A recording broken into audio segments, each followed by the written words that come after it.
Okay, so infusion pump infuses fluids, medication, or nutrients sa pasyente, specifically sa veins nila. So with this, dito dumadaan yung mga fluids na ordered ni doctor papunta kay patient. So kapag inopen yan, may mga pindutan dyan na kung saan could be stop, continue, or ikaw mag-a-adjust kung ilang drops per minute yung ibibigay kay patient. So, dyan din, tutunog lang din yan kapag naubos na yung laman ng fluid o kaya kapag kailangan na siyang palitan, as well as lalabas yan sa kung ilan lang yung natira or ilan pa yung dapat ma-infused kay patient. So, yan, may mga levels dyan na dapat ilalagay. Yun lang.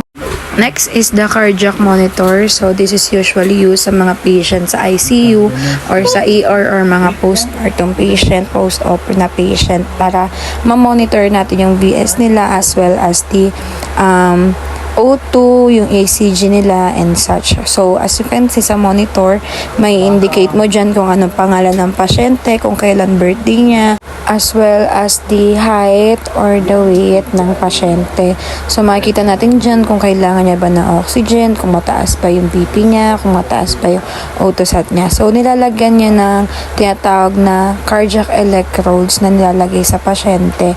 And may specific site yun kung saan nilalagay sa katawan ng pasyente. So, as well with that, nakalagay din. Ayan, mamumove mo yung part ng button.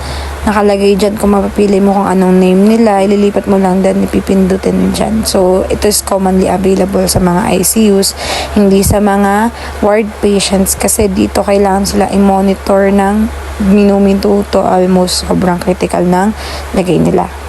So, yan, as you can see, yung respiration ng pasyente is 21, yung ECG niya is at least 80, and oxygen level niya is 100, which is normal naman. And as you can see, yung pasyente, meron din siya nakalagay na BP up dun sa gilid niya, pero hindi pa totally nakalagay, hindi pa indicated dun sa mismong cardiac monitor.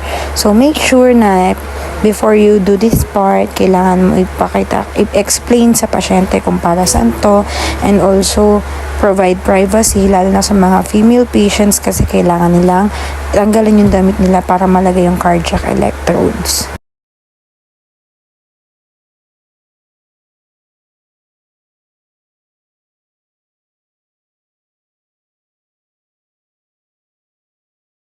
Also, kung nanonotice nyo yung sa part ng daliri, nandun naman yung pang-check kung ano yung oxygen level ng pasyente.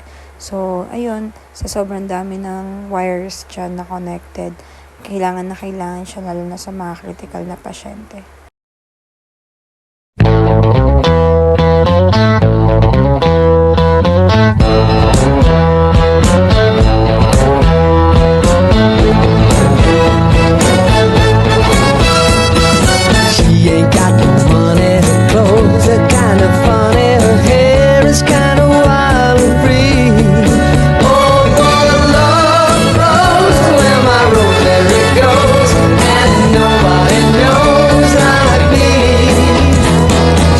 Talks kinda lazy and people say she's crazy and her life's a mystery. Oh, but love grows when... Then lastly is the mechanical ventilator. So meron itong dalawang part. First is the ambu bag, then ito yung tinatawag na mechanical ventilator. Used to sa mga ICU patient, lalo na kapag si patient is intubated. Tapos syempre pag naka-ambu bag, mas nagko-consist siya ng time at pagod sa mga nurses. But with the use of this mechanical ventilator, dito mo na malalagay kung ilan yung oxygen na namibigay sa pasyente. Meron din yung tubings na connected sa bibig ni patient. Ayan, nakatakip siya ng gloves para hindi siya nalalagyan ng mga bacteria. Sterile naman yan.